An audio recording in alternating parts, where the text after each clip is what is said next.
So question number 7, आज हमारा question number 7 के ऊपर हम लोग बात करने वाले हैं। आपके टेक्स्ट बुक के अंदर क्वेश्चन नंबर 7 पहले से दिया गया है। क्वेश्चन नंबर 7 आज के लिए आप लोग यहाँ पे बहुत सारी नई नई बातें सीखने वाले हो। क्लियर? सर इसका क्या मतलब होता है, हम लोग ऐसा क्यों करते हैं, उसका आंसर जो है वो मैं आगे के 2 लेक्चर के बाद बता दूंगा और तब तक के लिए समझ जाओगे। आज हम लोग कैसे करते हैं उस पर फोकस करेंगे। क्लियर है? क्यों करने वाला पार्ट हम लोग 2 लेक्चर के बाद उसके अंदर ही आप लोग को समझ में आ जाएगा। डन? तो पूरा ध्यान यहाँ पे।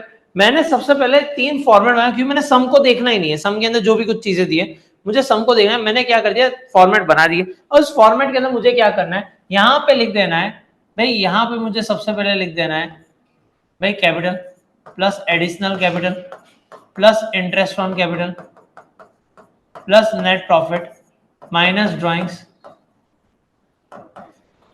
Minus additional drawings minus interest on drawings minus net loss. Clear है? ये कॉमन सा फॉर्मेट होता है। इसके अलावा एक और चीज जो कॉमन होती है वो होता है, यहाँ पे आता है सेल्स और उसके नीचे आता है सेल्स रिटर्न। उसके नीचे क्या आता है, सेल्स। यहाँ पे आता है परचेज और उसके नीचे क्या आता है, परचेज। ये कुछ चीजें कॉमन होती है जो कोई भी सम के अंदर इतनी चीजें रहेगी। मैंने खाली लिख दिया, अभी तक मैंने क्वेश्चन को देखा नहीं। अब मेरा काम ये है, मैं क्वेश्चन के अंदर से पेन उठा लूंगा, सॉरी पेंसिल उठा लूंगा और क्वेश्चन के अंदर सारे एडजस्टमेंट पढ़ना चालू करूंगा। मैं खाली एडजस्टमेंट पढ़ूंगा। क्लियर है? अगर मैं स्टूडेंट होता तो मैं क्या करता, उसकी कहानी बात कर रहा हूँ। मैं बढ़ता क्लोजिंग स्टॉक। कभी भी क्लोजिंग स्टॉक का एडजस्टमेंट आए तो 1 के ऊपर ऐसे राउंड कर दो। आप लोग अपने पेंसिल से 1 के ऊपर राउंड कर सकते हो। 1 के ऊपर राउंड कर दो। Okay. Unrecorded credit purchase of rupees 60,000। Credit purchase 2 जगह पे इफेक्ट आता है। एक परचेज के अंदर आता है और दूसरा जिसके पास से आप क्रेडिट में परचेज करते हो वो भाई साहब हमारे क्रेडिटर होते हैं। वो भाई साहब हमारे कौन होते हैं, क्रेडिट। मैं देखता हूं किधर क्रेडिटर लिखा हुआ है, हाँ दिखाई दिया, ये रहा क्रेडिटर मेरा। क्लियर है? मुझे 2 मिल गए यहाँ पे, क्रेडिटर भी मिल गया। अच्छा ठीक है। अनरिकॉर्डेड क्रेडिट परचेज रिटर्न, तो परचेज रिटर्न के अंदर वापस से परचेज रिटर्न के ऊपर टिक मार्क कर दूंगा और वापस से एक और टिक मार्क आ जाएगा क्रेडिटर पे। तो हुआ यूं, क्रेडिटर पे 2 टिक मार्क आ गया, एक परचेज पे आया और एक परचेज रिटर्न पे आया। फिर उसके बाद अनरिकॉर्डेड क्रेडिट सेल्स, तो सेल्स के ऊपर एक मार्क टिक मार्क कर लेता हूं मैं, सेल्स के ऊपर एक टिक मार्क कर लेता हूं। और सेल्स के अलावा कौन सी चीज है साथ में, क्रेडिट सेल्स। जिस बंदे को आप क्रेडिट में माल बेचो वो बंदा बन जाता है डेटर। वो बंदा कौन बन जाता है, तो डेटा के ऊपर टिक मार्क कर लेते हैं। तो डेटा के ऊपर हमने टिक मार्क कर लिया। फिर उसके बाद आ जाता है अनरिकॉर्डेड क्रेडिट सेल्स रिटर्न। तो एक तो सेल्स रिटर्न के ऊपर टिक मार्क करना है और क्योंकि वापस से वो डेटर के साथ ही जुड़ा हुआ है तो डेटा के ऊपर टिक मार्क। तो क्रेडिटर पे 2 आए, डेटर्स पे 2 आए, परचेज पे 1 आया, सेल्स पे 1 आया, परचेज रिटर्न पे 1 आया और सेल्स रिटर्न पे 1 आया। फिर उसके बाद आउटस्टैंडिंग वेजिस, अच्छा कुछ पैसा बाकी है तो वेजिस के ऊपर एक टिक मार्क कर ले। इसका एक ही इफेक्ट आता है, मतलब इफेक्ट तो 2 आएंगी, टिक मार्क एक ही होगा। फिर goods of 15,000 destroyed by fire. हाँ आग तो कल भी लगी थी, कल वाले सम के अंदर भी एक आग लगी थी। उसके लिए हमने क्या किया, परचेज पे टिक मार्क गया, तो अब परचेज पे 2 टिक मार्क आ गया। गुड्स ऑफ रुपीज 7500, ये 7500, goods of rupees 7500 withdrawn for personal use. तो भाई एक तो ड्राइंग्स के ऊपर टिक मार्क आ जाएगा और क्योंकि गुड्स विड्रॉ किया है तो वापस से परचेज के, तो परचेज के ऊपर कितने टिक मार्क आ गए, 3 टिक मार्क आ चुके हैं। Labour charges for installation of machinery, भाई मशीनरी अगर कोई भी एसेट खरीदो उसके साथ जुड़ा हुआ कोई भी खर्चा वो एसेट में क्या हो जाता है, ऐड हो जाता है। पर इन नालायकों ने क्या कर दिया, is debited to labour charges, debited to labour. तो मैं ढूंढता हूं लेबर चार्जेस करके कुछ दिया हुआ है, labour labour labour labour labour labour labour नहीं दिया हुआ लेबर चार्जेस। तो मुझे बताओ लेबर चार्जेस, लेबर मतलब मजदूरी, मजदूरी का दूसरा नाम क्या होता है, वेजिस। वेजिस, मजदूरी का दूसरा नाम क्या होता है, वेज। तो वेजिस के ऊपर एक और टिक मार्क, मतलब वेजिस के रिलेटेड 2 ट्रांजैक्शन है और क्योंकि ये किसका खर्चा था, मशीनरी का। तो हम लोग ढूंढ लेते हैं मशीनरी है हमारे पास किधर, हाँ ये रही मशीनरी। हेलो स्टूडेंट्स, कैसे हो आप सब लोग। आज मैं एक छोटी सी अनाउंसमेंट करने आया हूँ। हम लोग ने एक नया कोर्स अनाउंस किया हुआ है। वो कोर्स है क्योंकि आप सब बच्चों का बहुत सारा प्यार था और बहुत सारे कमेंट्स आ रहे थे, हम लोग को डीएम्स आ रहे थे इंस्टाग्राम के ऊपर कि सर अगर हमें लाइव में बैठना, क्योंकि आप अपने जो क्लास के जो वीडियोस है उसे ही आप दे रहे हो, तो अगर हमें लाइव सेशन में बैठना हो उसके साथ डाउट पूछने हो तो क्या कर सकते हैं हम लोग। तो हमने एक स्पेशली कोर्स बनाया हुआ है, पायलट टेस्टिंग हमने अभी उसका कंप्लीट कर लिया है। उस कोर्स के अंदर आप यूकेआईसी ऑनलाइन पे जाके या तो फिर यूकेआईसी ऑनलाइन की ऐप पे जाके 11th के लाइव लेक्चर्स वाला एक कोर्स है 7199 रुपीज़ का, जिसके अंदर हम लोग दो चीज़ें आपको देते हैं। एक, आपको नोट्स मिल जाती है, तो आप हमारे साथ जो बच्चे जो सम्स गिनते हैं वैसे ही सम्स कर सकते हो। दूसरी चीज़, आपको सारे के सारे लाइव लेक्चर्स हैं। लाइव लेक्चर्स हमारे नॉर्मली 3 दिन रहते हैं, मंडे को रहता है, वेडनेसडे को रहता है और फ्राइडे को रहता है। टाइमिंग होता है 2:30 to 3:30।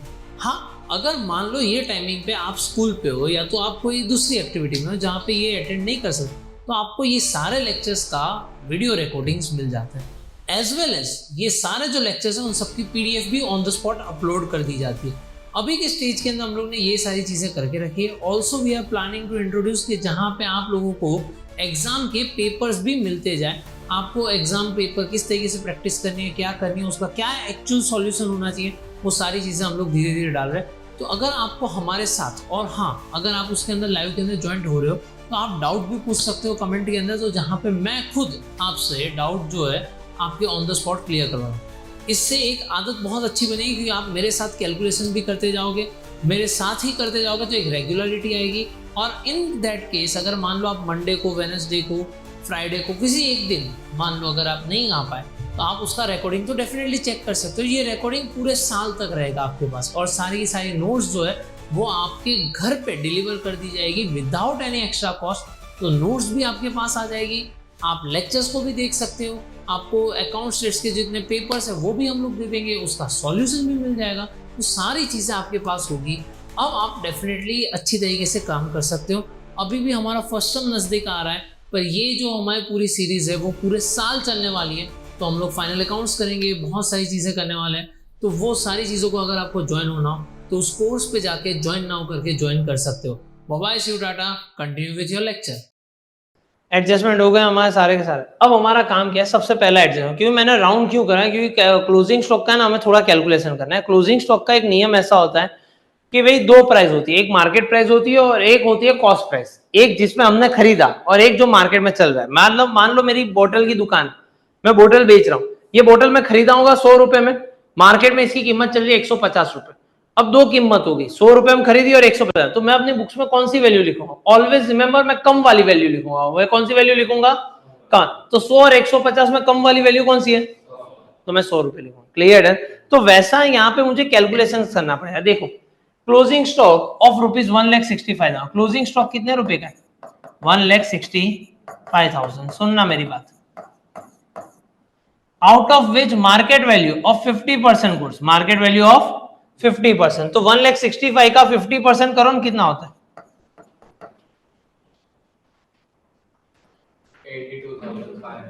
82,500। क्लियर है? 50% स्टॉक इज 10% मोर, मतलब यहाँ पे 10% बढ़ चुके हैं इसके भाव, तो 8250 बढ़ चुके होंगे। 82,500 प्लस 8250 90,750। क्लियर है?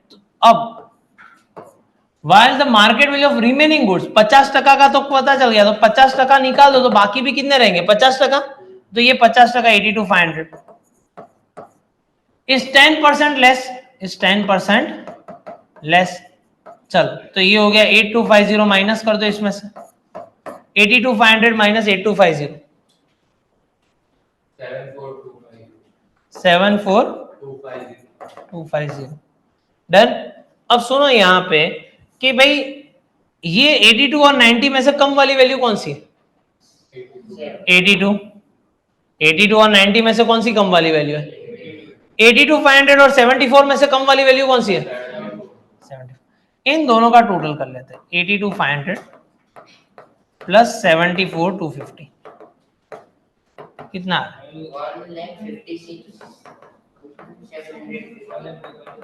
156,750 आया।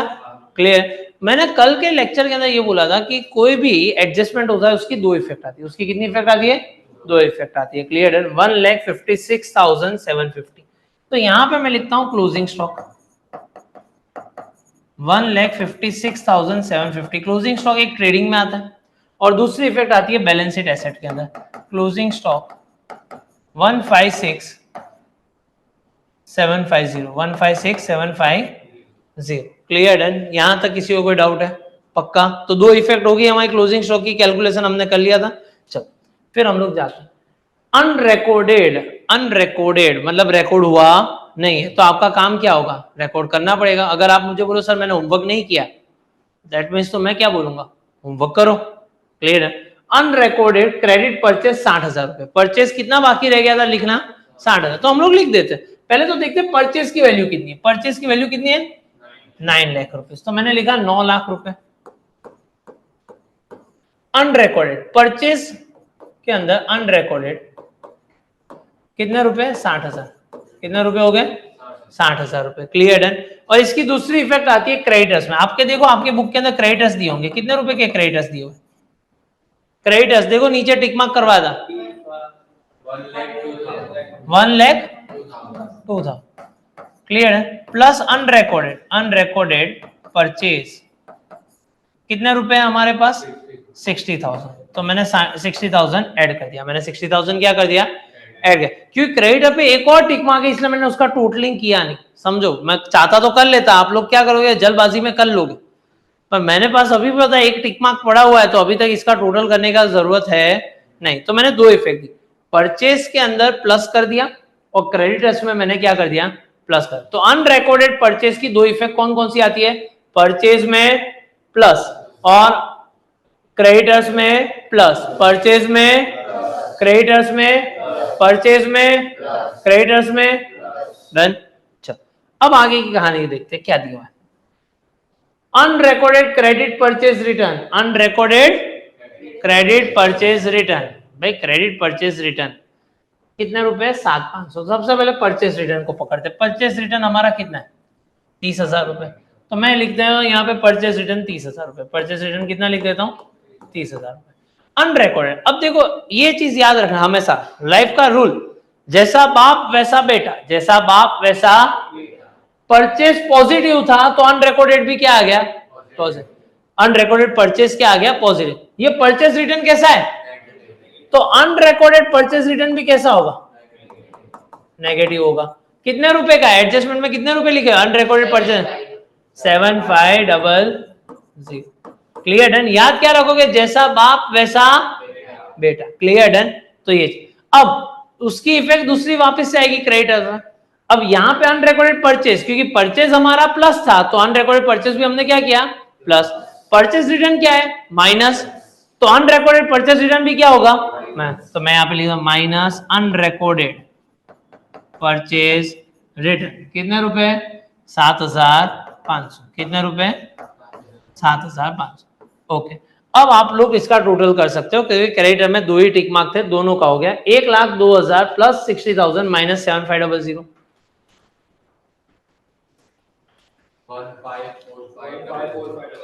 154500। डन। कोई डाउट है यहां तक, पक्का हैप्पी, चलो ठीक है। फिर उसके बाद अनरिकॉर्डेड क्रेडिट सेल्स 75,000, तो पहले सेल्स को पकड़ते, सेल्स है 15 लाख रुपए, 15 लाख रुपए का सेल्स है 15 लाख यहां पे लिख दिए मैंने,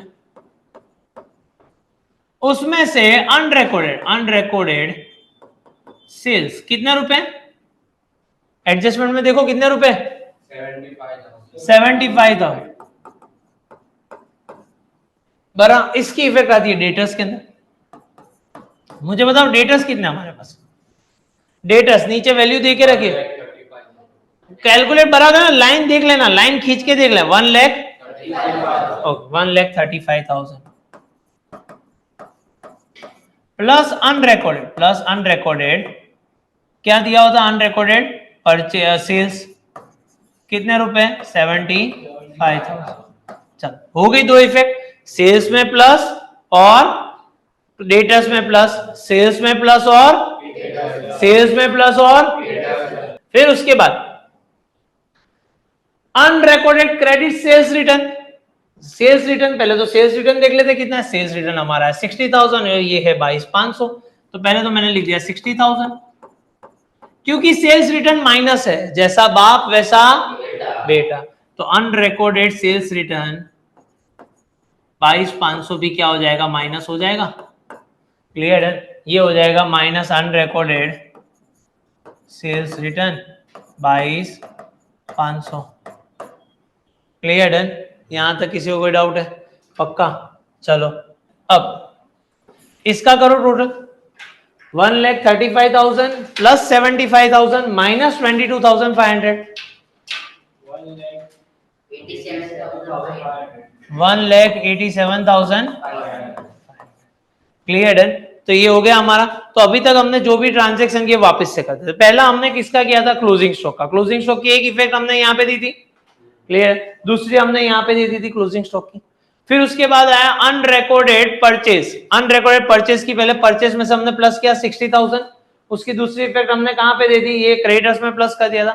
फिर आया अनरिकॉर्डेड परचेज रिटर्न, तो पहले परचेज रिटर्न लिखा और फिर जैसा बाप वैसा बेटा करके यहां से माइनस किया और क्रेडिटर्स में से माइनस कर दिया। फिर आया अनरिकॉर्डेड सेल्स, तो पहले सेल्स की वैल्यू लिखी और अनरिकॉर्डेड सेल्स हमने लिख दिया और उसकी वैल्यू हमने किस में डाल दी, डेटर्स के अंदर डाल दी। फिर आया अनरिकॉर्डेड सेल्स रिटर्न, तो जैसा बाप वैसा बेटा, तो सेल्स रिटर्न लिखा और अनरिकॉर्डेड सेल्स रिटर्न लिखा। अनरिकॉर्डेड सेल्स रिटर्न हमने यहाँ पे माइनस कर दिया। यहां तक सही जा रहा है। अब हम लोग आगे बढ़ते हैं। भाई आउटस्टैंडिंग वेजेस रुपीज 15,000 रुपए बाकी है वेजेस के। वेजेस के ऊपर दो टिक मार्क है। वेजेस की लाइन देखो, लाइन देखो, वेजेस कौन सा है, 60,000। वेजेस हमारा 60,000 में वेजेस, वेजेस जो होता है वो प्रोडक्शन रिलेटेड एक्सपेंस है। वेजेस किसका रिलेटेड है, प्रोडक्ट। तो वेजेस मैंने यहाँ पे लिख दिया, वेजेस 60,000। उसमें आउटस्टैंडिंग, आउटस्टैंडिंग मतलब बाकी है उसको देना। तो कितने रुपए थे आउटस्टैंडिंग, देखो ना एडजस्टमेंट में 15,000 रुपए मैंने यहाँ पे लिख दिए, क्योंकि वेजेस पे दो टिक मार्क है तो अभी मैं टोटल करूंगा नहीं। और ये आउटस्टैंडिंग, किसी को पैसा देना बाकी हो वो आपकी एसेट होती है, लायबिलिटी होती है, लायबिलिटी होती है। तो यहाँ पे लिख देता हूँ लायबिलिटी साइड पे आउटस्टैंडिंग वेजेस। आउटस्टैंडिंग वेजेस कितने रुपए आ गए हमारे पास, 15,000 रुपए आउटस्टैंडिंग, बाकी हमारे 15,000 रुपए। Clear, done. कोई डाउट है यहाँ तक, पक्का, डन, चलो ठीक है। फिर उसके बाद goods of rupees 15,000 destroyed by fire, insurance company accepted a claim of whole amount. Last वाले में भी गुड्स डिस्ट्रॉय हो चुके थे, पर ये इंश्योरेंस कंपनी वाला तो कुछ बात बोली हुई नहीं थी। तो हमने क्या किया था, हमने परचेस में से माइनस किया था और पीएनएल के डेबिट साइड पे लिखा था loss on fire, loss due to fire, loss due to, वो हमने लिखा था। पर आज तो घाटा हो ही नहीं रहा है, हमें पैसा कौन दे रहा है, इंश्योरेंस कंपनी। पर इंश्योरेंस कंपनी मुझे ये बताओ, क्या एक साथ तुरंत ही ऐसे खड़ी होगी, आग लग गई ना, इंश्योरेंस वालों पैसा, वो तो क्या बोलेगी, भाई मैं दूंगा, आज नहीं पर बाद में मैं दूंगा, वही चीज होती है। क्लियर है। मैं यहां पे क्या कर लेता हूं, मैं यहां पे चला जाता हूं, परचेस में से पहले तो माइनस कर, minus goods destroyed by fire, कितने रुपए का आग लग गया था, कितने रुपए का आग लगा है, 15,000 का। और इंश्योरेंस कंपनी ने बोला मैं पैसा दूंगा, मतलब घाटा तो हो नहीं रहा है, मतलब पीएनएल में जाऊंगा नहीं, तो उसने बोला मैं पैसा दूंगा। अगर मुझे किसी के पास से पैसा लेना हो तो वो मेरी एसेट है या लायबिलिटी, तो वो हो गया। यहाँ पे लिख देता हूं इंश्योरेंस कंपनी कितने रुपए लेने थे, 15,000 रुपए। अभी तक सही जा रहा है, सबके दो दो इफेक्ट मैं देता जा रहा हूं, डन। चलो आगे बढ़ू, ओके। फिर उसके बाद goods of rupees 7,500 withdrawn for personal use, okay. तो पहले तो ड्राइंग्स लिख रहे थे, ड्राइंग्स 18,000 रुपए, ड्राइंग्स की इफेक्ट है ना, हमने लिखा हुआ है ये फॉर्मेट के अंदर आता है, 18,000 रुपए ड्राइंग्स।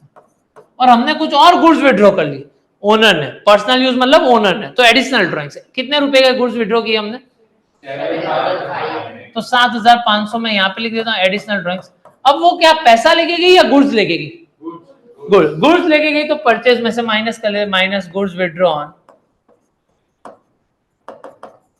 For personal use 7,500। अब मैं इसका टोटल कर सकता हूं 90,000, 9 लाख, ध्यान से लिखना, ध्यान से लिखना, मैं बताऊं 9 लाख रुपए minus 30,000, 30,000 rupees plus 60,000 rupees, 60,000 rupees minus 7,500 minus 15,015, 15,000 minus 7,500 कितना है, 9 लाख। चलो डन, ये हो गया हमारा, ओके। ये सारा क्लियर हो गया हमारा। अब लास्ट वाला एक एडजस्टमेंट बाकी है, वो देख लेते हैं। Labour charges for installation of machinery rupees 7,500 wrongly debited to labour charges. मैंने पहले तो ये देख लिया था जब मैं पेंसिल लेके बैठा था कि लेबर चार्जेस नाम की कोई चीज है ही नहीं, लेबर मतलब मजदूरी, मजदूरी का दूसरा मतलब जो हमें बताया हुआ था वो था वेजिस, क्लियर, वेजिस था। तो हमने 7,500 रुपए गलती से वेजिस में डाल दिए, वो डालने किसमें थे, मशीन में। अब गलती से डाल दिए तो वेजिस का खर्चा हमें कम कर देना पड़ेगा, तो मैं वेजिस में से माइनस रॉन्गली रिकॉर्डेड कितने रुपए हमने लिख दिए 7,500, ये मैंने माइनस कर दिया बरा, तो 60,000 प्लस 15,000 माइनस 7,500 67,500। और इसके अलावा क्योंकि ये खर्चा किसका था, मशीन का था, कोई भी एसेट के साथ जुड़ा हुआ खर्चा वो एसेट में क्या हो जाता है, ऐड हो जाता है, ये मैं सालों से बोलता आ रहा हूं। तो एसेट मशीनरी की वैल्यू बताओ कितने रुपए, मशीनरी होगी उसके अंदर, ना ना ना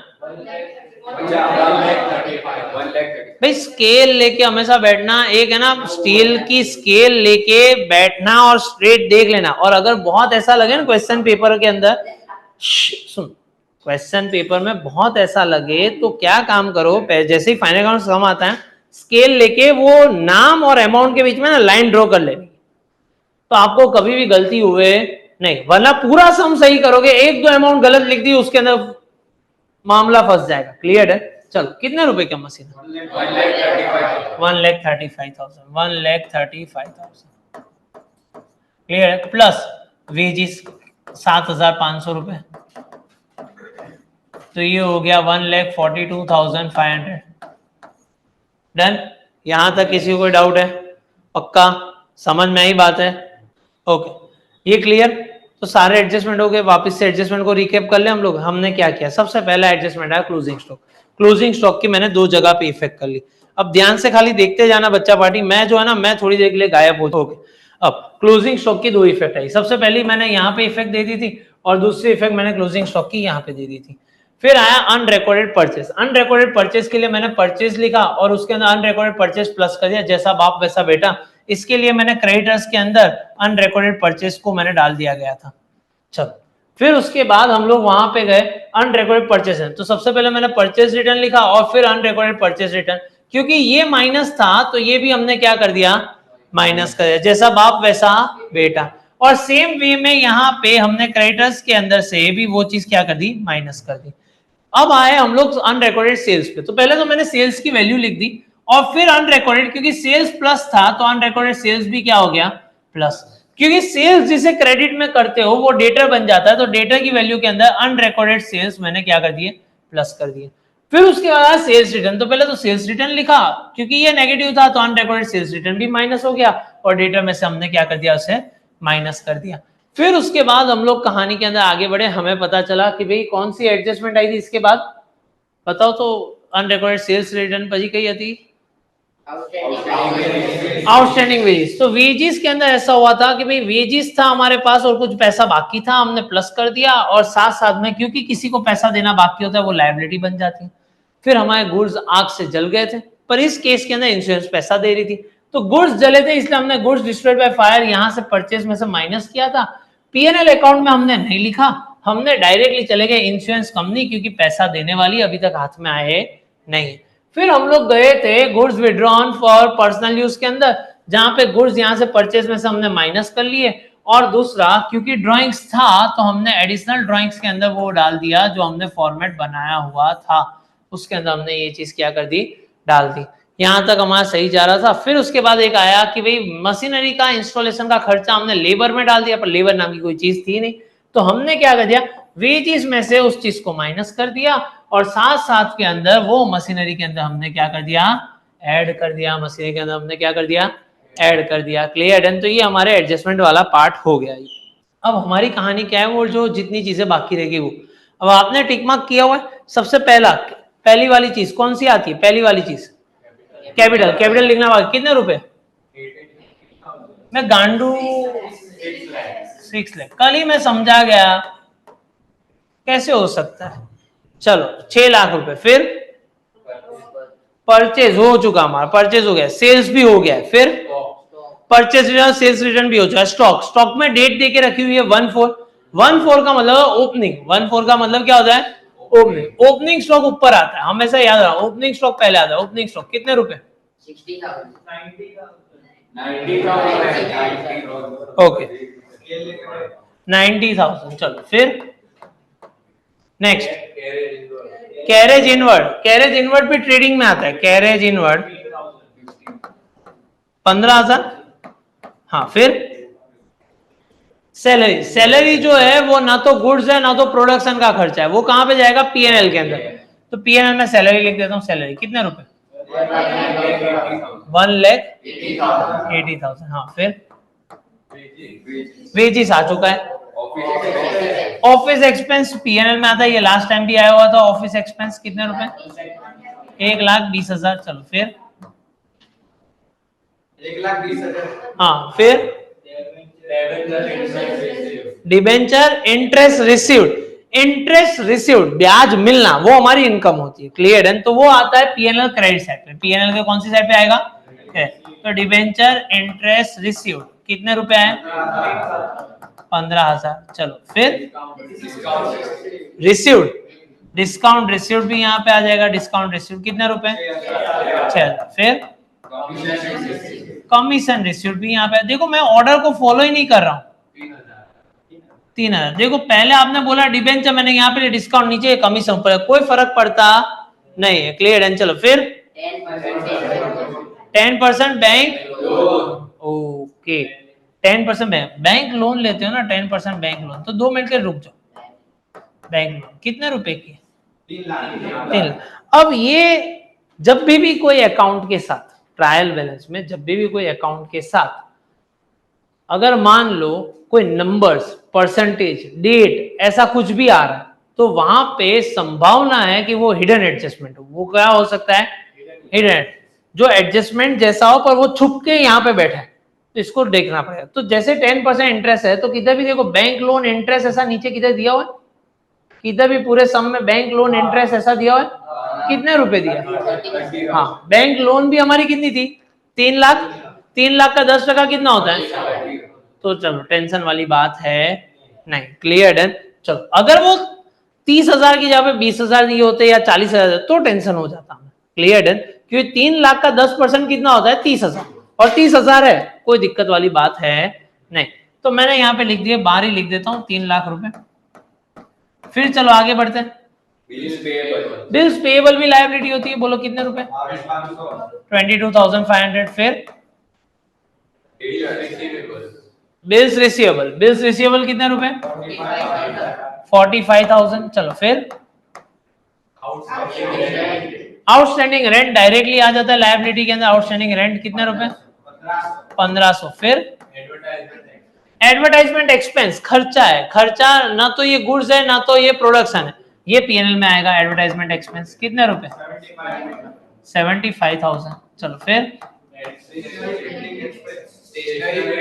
स्टेशनरी प्रिंटिंग भी पीएनएल में आ जाता है। Stationery and printing expense 9,000। देखो जिन लोगों को ये फॉर्मेट पता है उनके लिए बहुत आसान सी चीज है। जहां जहां पे रखनी है वहां पे डाल, इसमें कोई दिमाग लगाना ही नहीं है। खाली आपको अमाउंट दिया, आपको रखना है उसके साथ। चलो हाँ बोलो, डाउट है तो? લાયબિલિટી ના ભરવાના છે કે ભરી દીધા છે? ભરી દીધા છે, ખર્ચો થઈ ગયો, ખર્ચો થઈ જાય પીએનએલ. એવું લાગ્યું તો outstanding advertisement expense, that means કે તારે પૈસા આપવાના છે તો લાયબિલિટી છે. क्लियर है? चलो फिर बिल्डिंग। बिल्डिंग हम लोग एसेट में लिख देते हैं। बिल्डिंग हमारी एसेट होती है। बिल्डिंग कितने रुपए? 4,50,000। फिर फर्नीचर भी हमारा एसेट है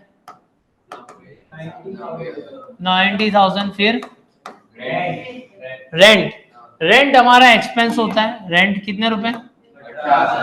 18,000। फिर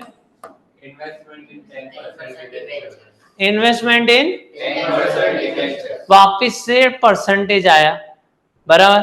इन्वेस्टमेंट इन डिबेंचर्स लिखा हुआ, इन्वेस्टमेंट है इसलिए एसेट है। मैं अभी के लिए यहाँ पे इन्वेस्टमेंट इन 10% डिबेंचर कितने रुपए? 1,50,000 का 10% होता है 15,000। मुझे 15,000 ब्याज मिला था। हाँ मिला था, तो कोई दिक्कत वाली बात है नहीं। मैं डायरेक्टली 1,50,000 यहाँ पे लिख सकता हूँ। चलो फिर उसके बाद बैंक लोन इंटरेस्ट, वो भी हम लोग ने कैलकुलेट कर लिया, इसलिए आपको टेंशन वाली बात नहीं है। 30,000 रुपए होगा। चलो फिर खत्म। हैप्पी? हेलो एवरीवन, आप सबके लिए एक मेगा अनाउंसमेंट। हम लोगों ने आपकी स्टडीज़ का जो सफ़र है वो और एंगेजिंग हो और इफ़ेक्टिव हो, उसके लिए एक प्रोडक्ट लॉन्च की है। देखते हैं क्या है इसमें। अब आप लोग हमारे साथ अकाउंट्स और स्टेट्स का क्वेश्चन घर बैठे सॉल्व कर सकते हैं, क्योंकि हमने बुक डिज़ाइन की है कुछ इस तरीके से जहाँ पे क्वेश्चन है और उसके नीचे एक स्पेस दी गई है जो हम यहाँ पे क्वेश्चन सॉल्व करेंगे वो वहाँ पे कर सकते हैं। और साथ साथ में प्रैक्टिस सम्स रखे हर लेक्चर के बाद जो आपको करना है, जिससे आपके कॉन्सेप्ट हो जाएंगे बहुत ही क्लियर और साथ साथ में नेक्स्ट लेक्चर की अंडरस्टैंडिंग हो जाएगी बहुत ही बेहतर, क्योंकि कर रहे हो हमारे साथ solve with the help of this books. Economics और बिजनेस एडमिनिस्ट्रेशन, जिसे हम लोग OCM के नाम से भी जानते हैं, हम लोगों ने नोट्स कुछ इस हिसाब से बनाई है जहाँ पे MCQs, 1 liners, 2 marker, 3 marker, 5 marker as per board pattern, जिस हिसाब से बोर्ड का पैटर्न है उसी हिसाब से फॉलो किया। और काफ़ी जगह पे काफ़ी चैप्टर्स में मैंने समरी नोट्स भी रखी है, जिस वजह से होगा क्या कि आप लोगों के लिए और ज़्यादा अच्छा हो जाएगा, क्योंकि टेक्स्ट बुक में काफ़ी बार ऐसा होता है ये डिफ़िकल्ट हो जा रहा है या कुछ हो जा रहा है, तो उसके लिए हम लोगों ने कुछ इस हिसाब से किया है। और काफ़ी चैप्टर्स में मैंने समरी भी दी है कि आप ये समरी देख लीजिए, आपके लिए और ईजी हो जाएगा। और स्पेशली अगर अब ये वीडियोस भी देख रहे हैं साथ साथ में और वो नोट्स को भी फॉलो करेंगे तो आपके लिए और आसान हो जाएगा। तो बच्चों, अगर आपको ये नोट्स परचेस करनी है so you don't have to worry, link मैंने ऑलरेडी डिस्क्रिप्शन में दे दी है। आपको यहाँ पे स्क्रीन पे भी दिखती होगी कि भाई आप लोगों को अगर ये नोट्स, हमारी जो अकाउंट स्टेट को भी मेन 4 सब्जेक्ट्स की जो नोट्स है वो अगर आपको चाहिए तो it would cost only ₹4100। Don't worry, delivery charges है वो हम लोग बेयर करेंगे आपके लिए, तो इतना तो हम लोग कर ही सकते हैं, ठीक है। तो यहाँ पे जितनी भी सारी चीज़ें हैं, ये हमारे मेन 4 सब्जेक्ट्स की नोट्स, वो आप लोगों को सिर्फ 4100 में मिलने वाली है। यूट्यूब पे आप हमारी नोट्स के साथ भी आप लोग पढ़ सकते हो, तो यहाँ पे आपकी पढ़ाई होगी और भी आसान with the help of UKIC online. Wish you all the very best. अगर कुछ भी डाउट हो कमेंट सेक्शन में आप कमेंट कर सकते हो। तो बस हमारे YouTube वीडियोस के साथ, ये बुक्स के साथ आपकी प्रैक्टिस हो जाएगी एक लेवल ऊपर, और वही चीज़ चाहिए हम लोगों को जहाँ पे मार्क्स अच्छी तरीके से स्कोर कर पाए। तो हैप्पी लर्निंग, मिलते हैं हम लोग बाद में। Bye bye, see you, tata. अब हम लोग को खाली टोटलिंग का काम करना है। अब टोटलिंग के काम के अंदर सबसे पहले तो मैंने सेल्स का टोटल नहीं किया, सुनना मेरी बात, मैंने सेल्स का टोटल ही नहीं किया। ये कर लो ना खाली एक बार, 60 माइनस 7, 15 और 7, 7,500 जो बाकी रहे, 7,500 माइनस 142,500 ना 14, 15 लाख છે, 15 लाख છે, 14,92,500। ओके, अब काम ये करो, 14,92,500 प्लस 156,750,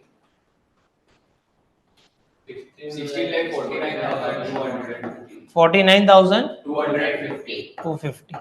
ओके, अब इसमें से, अब इसके अंदर से हम लोग को 15,000 माइनस करने, फिर 67,500 माइनस करने, फिर 9 लाख माइनस करने और 90,000 माइनस करने। करो। 76,700।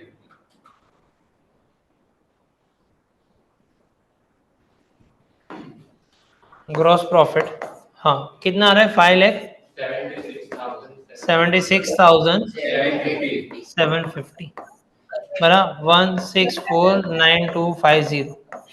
हाँ भाई, सुन लो, अब ये हो गया। ये जीपी जो होता है यहाँ पे ब्रैकेट में लिखना होता है transfer to PNL account, transfer to PNL account. ये पीएनएल अकाउंट के अंदर ट्रांसफर कर लेते हैं हम लोग जीपी, और जीपी को लिख देते हैं 576,750। अब इसका टोटल करो, इस साइड का टोटल करो।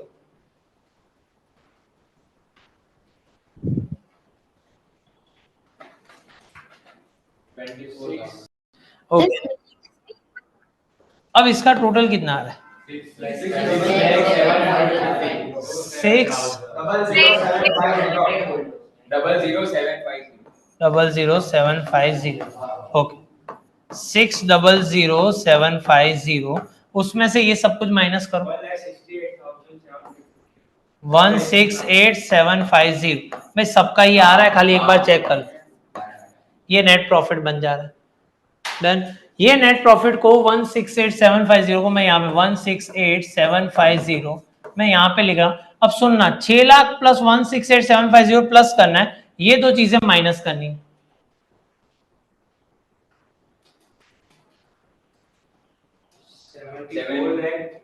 $74 लाख गलत है, 7,40,250।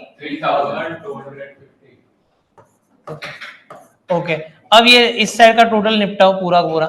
7,43,250 plus 3 lakh plus 22,500 plus 15,000 plus 1,500 plus 154,500।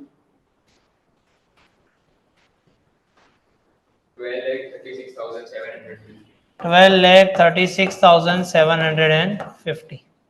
Okay, अब वही टोटल रखे रखना, उसमें से 1,50,000 माइनस करो, फिर माइनस 156,750 करो, ऐसे करते सब कुछ माइनस करो, जीरो आ जाए तो हमारा काम सही है।